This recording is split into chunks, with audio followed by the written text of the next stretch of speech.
Coming up on this week's episode of Check Your Balances, we raise a glass virtually to one of the investing greats, Charlie Munger. Stick around, that's coming up next.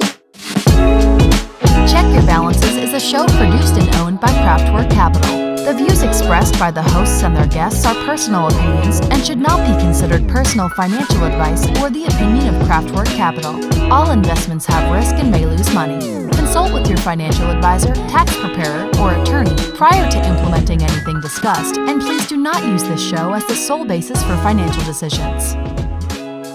Welcome back to another week of Check Your Balances. I am Ross Anderson, joined as always by my friend and co-host, Dan Maseka. Good to see you, bud. Good to see you too.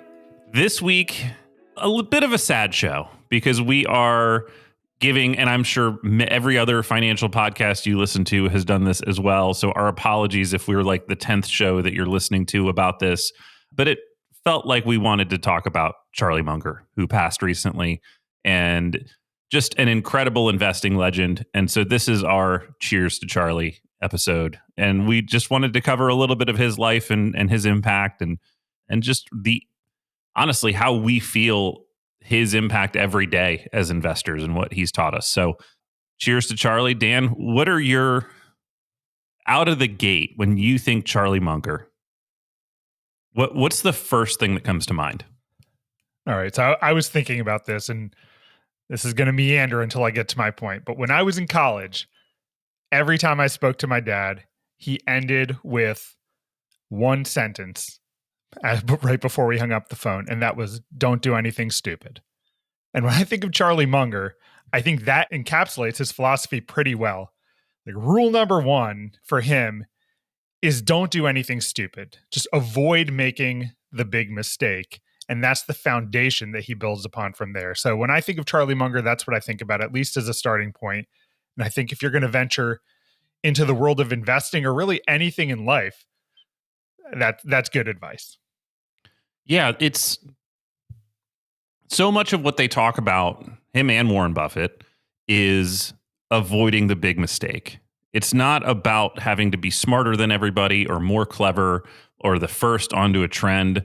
I mean, they are decidedly like anti-trend, right? I mean, they have ruthlessly mocked Bitcoin and NFTs and some of the other things that we've talked about plenty on our show. And this is not us taking a shot at that again today, but that's really where they came from, is like, hey, we don't care about being first. We don't care about being cutting edge. We don't care. I mean, I remember we were still at the Fool when this happened, but when Berkshire bought Amazon for the first time, and David Gardner was kind of like, I like my cost basis better than theirs. Like, but they are willing to be very, very late. And that has not been keeping them from any level of success beyond the wildest imagination. So yeah, I agree. Don't do something stupid is very much baked into what both Charlie and Warren do. Yeah, and I think to build on top of that, one of the things that Charlie has said is to avoid things with marginal upside and devastating downside. So a framework with which he approached problems is, how could this not work? Like, let's start with the end, and the end being bad, and work our way backwards to build a roadmap of what not to do. And I forget which school or institution it was, but I believe he gave a commencement address to a bunch of students, basically saying, here's how to ruin your careers. Like, let's talk about how to go about doing that. And then if you reverse engineer that, you find out the things that you should avoid. That's so funny. So thinking about the marginal upside for incredibly high downside. When you said that, that reminds me, there was a bet that somebody made. I don't know if it was FanDuel or what betting site, but huge football game. And there was like a massive lead going into the fourth quarter. And somebody lays down something like $1 million bet to win basically like 5 to 10 grand, right? Like the team was up by like 20. And so the odds had shifted so far that the payout was just atrocious. And so I'm sure the person that made this bet thought, I'm going to go clip a free 10 grand and have myself a nice dinner or something, right? Like they just thought that was basically free money, that just because I have this much capital that I'm going to get basically a risk-free return. And there was just a massive comeback win. They lose $1 million bet that had, look, 10 grand or whatever the number was is still a good amount of money for most people. Even millionaires look forward to a $10,000 income. But man, that's dumb. Like, just incredibly stupid. And you lost so much as a result of thinking you were just being a little bit clever for marginal upside. That's a great example because it's binary too. It's not like you get something in the middle. It's you win whatever, $10,000 or lose $1 million. That is not a trade-off I'm willing to accept ever, really. So in prep for this show, I was actually just listening to a speech that Charlie gave, and I think this is at Harvard. And first of all, he's 70 years old giving this speech, right? Like I'm thinking, oh, it's a Charlie Munger speech. Like he'll probably sound a little bit younger, but this is almost 30 years ago. He passed just shy of his 100th birthday. So even as a 70-year-old, I was like, oh man, this is actually a long time ago that he was giving this talk, but it was just as relevant today. And one of the notes that he hit a bunch was, you can normally trace problems back to incentives. And I think about that so much. We see that in our business. I think that has been the push to being fee only, which is remove as much of the conflicts of interest as possible. That is what our firm is. We're considered a fee only investment advisory firm. That means we don't take any commissions. We don't sell annuities, right? All of these things. You're seeing that in the finance industry as incentives have been put into question. And I think that's the right way to go. But he gave an example of Xerox, and they had come out with some new machine that was just light years ahead of the old one, and it wasn't selling. And they were like, what is happening? And it turned out that the commission the guys got for selling the old one was way higher. And so nobody was selling the new great version. And once they fixed the incentive structure, everything cleared itself up. Who knew? Yeah. I mean, that should come as no surprise, but it's important to ask the questions. What are the incentives? Almost in any conversation you're ever having, that applies to. Yeah. I mean, you should spend most of your day thinking, why is that what they want? Right. And people getting something out of it and there being an incentive, that is not necessarily inherently evil. We all get up and go to work every day or whatever we do for work because they're paying us, right? There's incentives. And the only reason for them to do that is that there's money flowing in from the job or it's supporting some revenue capacity, right? So all of that has to be happening.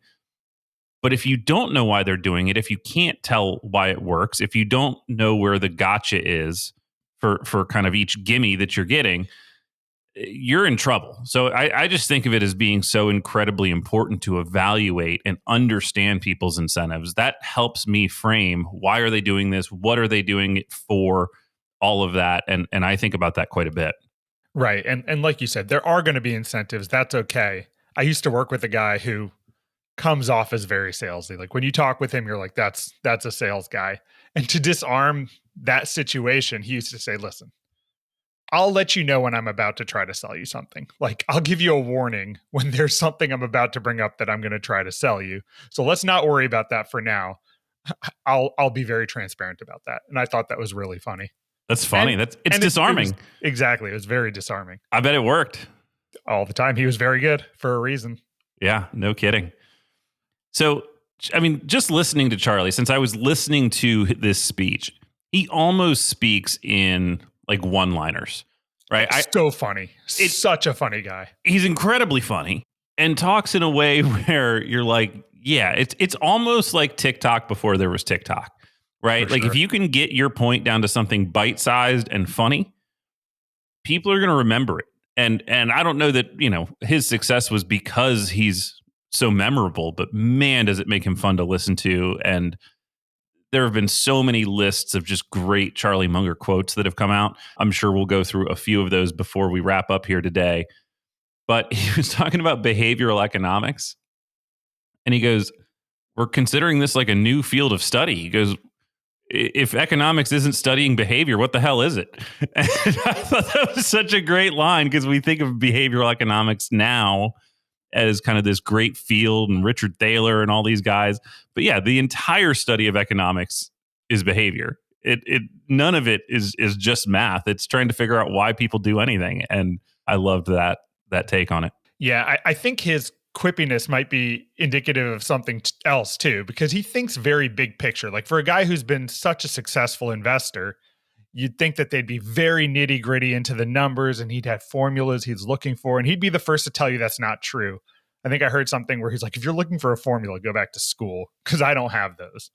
You know, he really went by the gut and knew what he was looking for when he saw it. He's like the master of the 30-minute evaluation, basically.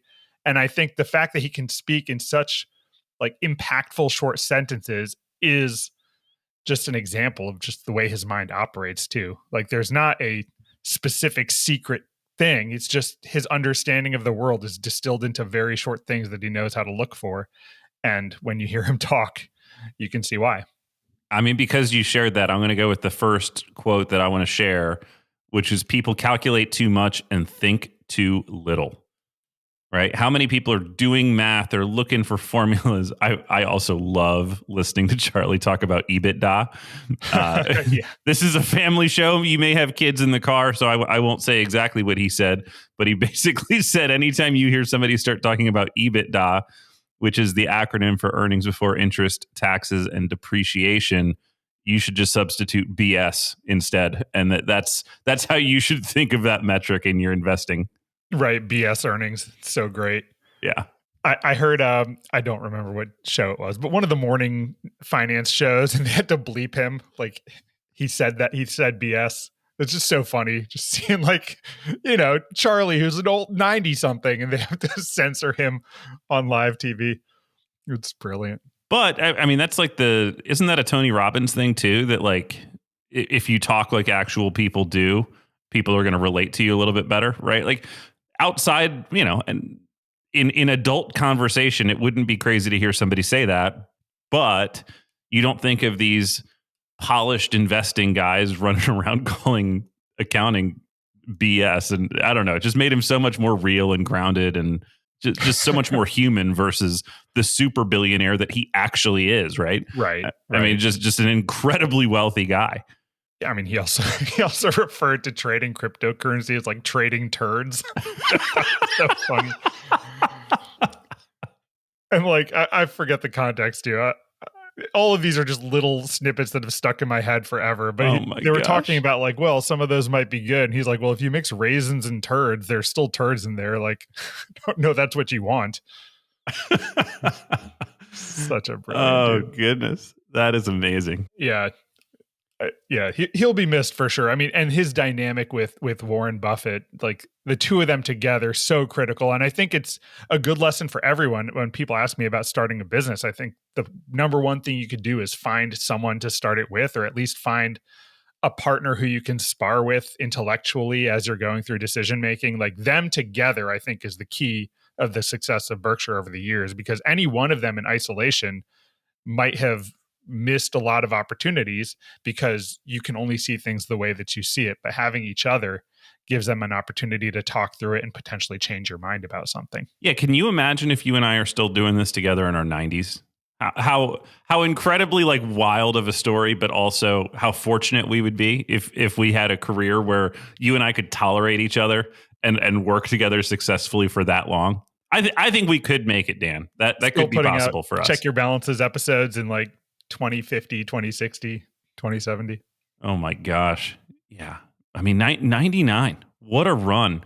When you think about what the world looked like when he was born. Yeah. Yeah. I mean, when he was born, you know, we were just coming out of World War I, really. Pre-Depression. I mean, yeah. If you went within a time machine back to when he was born and told him, oh, you know, just born after World War I, he'd say, World War what now? Yeah, there's another one coming. Yeah, no kidding. I mean, yeah, pre-Depression. And then ultimately when he came of age, right? I mean, granted, America's innovations through that time period are just astounding. The world's innovations are astounding, but particularly as a period of American history, he oversaw an incredible transformation. I mean, just really wild. And it's cool to see someone like him evolve over the times too. It's not like you looked at him weeks ago and said, there's a guy who's not connected with reality. Like, I think he adapted and stayed up to date with everything while keeping the integrity of his philosophy. Yeah, no, it was great. So let's go through a couple other good quotes and just how they might fit into our lives today. I love this one. Someone will always be getting richer faster than you. This is not a tragedy. How differently would you invest if you weren't worried about keeping up or comparing yourself? Right? So much, and even, and I'm not saying that we shouldn't compare investment advisors and relay our results against an index or a benchmark or whatever, but how much of it is just, I want to get there faster. I wish I could accelerate this. Yeah, I mean, I'll tell you, this has become more prevalent lately. Coming out of 2019, 2020, I heard a lot of people pointing to, first of all, crypto investors, funds like Cathie Wood's fund, and they're saying, look at these kids just making tons of money. Like, what am I doing wrong? Like, if this person, 15-year-old has 10x their money this year, like, I'm clearly missing out. I should be doing something different. And it prompted people to go take on risks that they otherwise were uncomfortable with. And then the other shoe dropped. And if you weren't in a position to be taking those risks, it was very uncomfortable for you. So, it's okay that other people make more money than you. That doesn't impact you. You just need to put on the little blinders and not worry about it, because you're running your own little household. Like, because someone else is doing good doesn't mean it's you doing bad. Yeah. We all hate it though. I mean, that comparison, every article of how do I compare against other people in their 30s or 40s or 50, like, yeah, everybody loves those articles, right? We all want to know, not just am I okay, but am I better than average? Am I doing more? Am I being more successful than the people around me? I think we're all driven so much by that. And they were just incredible teachers to at least create a counterbalance. And I also think, the lesson of that they were still working basically is so fascinating, right? And I think that's what makes their wealth creation so different than many others. You see many people try and create wealth so that they have freedom, so that they have time. Those guys did the work, and Warren continues to do the work because that's just what he wants to do. He doesn't need the money. He's not trying to buy himself some freedom that he doesn't currently have. I mean, it was just love of the game. And they were, I think, the best examples we have about that in terms of both setting a great example with what is enough and choosing not to live this incredibly lavish lifestyle despite the resources, but then also that love of work and continuing to allow compounding to occur is just the craziest phenomenon, right? And it's in those later years that their wealth really exploded because of that compounding effect. Right. Time is such a powerful thing. And they were blessed with time together, time in their industry, time on earth. I mean, we should all be so lucky if we choose to. Do you have any other great quotes that you love? I've got a few more here that, I mean, this is in line with everything we've been saying. Investing is where you find a few great companies and then sit on your ass. That was a really fun one. And any other really good Charlie quotes that you want to share as part of this? A lot of funny ones. I mean, flipping turds was great. But one thing that I found meaningful was he says, any year that you don't destroy one of your best loved ideas is probably a wasted year. I love that. Ooh. I mean, it speaks to being a lifelong learner, right? You might hold like a very deep-rooted belief, and you should still be willing to change that belief if presented with different information. And I think to do that, you need to go explore the world. You need to read, you need to research, you need to talk to people. So that's all that I get from that line is be open to new things and continue to seek out information. I love that. Yeah. I mean, we're in such a polarized world that everybody seems to kind of be in an echo chamber a little bit, especially news wise, that just continuing to gather information, sometimes intentionally that you think you're going to disagree with just to understand their points. Sometimes just from a exploratory and curiosity standpoint, but that natural curiosity that he had and wanting to be a lifelong learner. I think I can't remember the quote and I don't have it in front of me, but he had said something that I don't know a single wise person that isn't a regular reader, right? That is not reading constantly and ingesting new information. Yeah, definitely. Well, we really just wanted this to feel like a having a drink at a bar and getting to toast to Charlie. I hope that's what this week's episode feels like. We had something else planned and scheduled for you, but obviously with this being both topical and in the news, but we wanted to take the moment to appreciate him and what he's done for our community, for what we know, how we study investing, and to a life well lived. Yeah, we appreciate all you joining us. We'll get back to our regularly scheduled programming next week. In the meantime, you know where to find us. We're on Instagram at Check Your Balances. You could shoot us a note at checkyourbalancesoutlook.com. Let us know your takeaways from Charlie Munger's life. If you have any questions you'd like to address on the show, we still have wine keys. I've been mailing them out expediently, so hopefully some of you have them in hand and have been putting them to use. You're so much better at it than I was. I had to just set the lowest expectations possible. You might get a coffee mug eventually. You've been really good about it, and I was confident that you would be. So I appreciate you taking that role, and I'm sure our listeners do too that have gotten our cool swag. Yeah, it's my OCD not to have like a pending task sitting for too long. So I think that's an everybody win situation. Yeah, no, that was a good shift that we made in our process. Well, thanks everybody for tuning in. We will catch you next week on another episode.